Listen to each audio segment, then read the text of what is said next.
आज बात एक ऐसी कहानी की जो दुनिया का इकोनॉमिक मैप हमेशा के लिए बदल रही है। एक जरूरी बात, हमारा ये पूरा एनालिसिस फ्लैटस्कार्ट इनसाइट्स के डेटा पर आधारित है। दुनिया की इकोनॉमिक रेस में एक बड़ा उलटफेर हुआ है। एक सुपर पावर पीछे रह गई है, पर आखिर किसने किया ये कमाल? ये है भारत। हाल के आंकड़ों ने कंफर्म कर दिया है कि भारत ने जापान को पीछे छोड़ दिया है। भारत की इकोनॉमी अब पहुंच चुकी है 4.18 ट्रिलियन डॉलर्स पर। यह एक बहुत बड़ा आंकड़ा है और इसी के साथ भारत बन गया है दुनिया की चौथी सबसे बड़ी इकोनॉमी। तो ये है नया ग्लोबल इकोनॉमिक ऑर्डर। भारत अब सिर्फ अमेरिका, चीन और जर्मनी से ही पीछे है।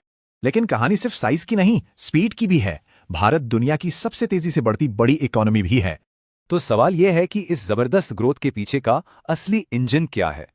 इन नंबर्स देखिए, ग्रोथ सिर्फ हो नहीं रही बल्कि हर तिमाही यानी हर क्वार्टर और तेज हो रही है।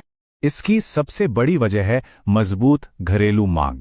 मतलब देश के लोग और बिजनेस ही इकोनॉमी को आगे बढ़ा रहे हैं। और यही ताकत ग्लोबल टेंशन्स के बीच एक शील्ड का काम करती है। लेकिन ये तो बस शुरुआत है। अगला पड़ाव और भी बड़ा है। अनुमान है कि 2028 तक भारत जर्मनी को पीछे छोड़कर दुनिया की तीसरी सबसे बड़ी इकोनॉमी बन जाएगा। और 2030 तक ये आंकड़ा 7.3 ट्रिलियन डॉलर तक पहुंच सकता है। सोचिए जरा। और ऐसा सिर्फ हम नहीं कह रहे हैं, दुनिया की बड़ी बड़ी फाइनेंशियल एजेंसीज भी यही मानती हैं।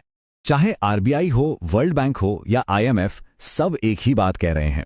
भारत की ग्रोथ स्टोरी जारी रहेगी। साफ शब्दों में एक्सपर्ट्स का मानना है कि भारत G20 देशों में ग्रोथ को लीड करेगा। तो आखिर में सवाल यही है, एक 7 ट्रिलियन डॉलर की इंडियन इकोनॉमी का दुनिया पर क्या असर होगा? अगर ये जानकारी अच्छी लगी तो इसे शेयर करें और ऐसे ही एनालिसिस के लिए सब्सक्राइब करना ना भूलें।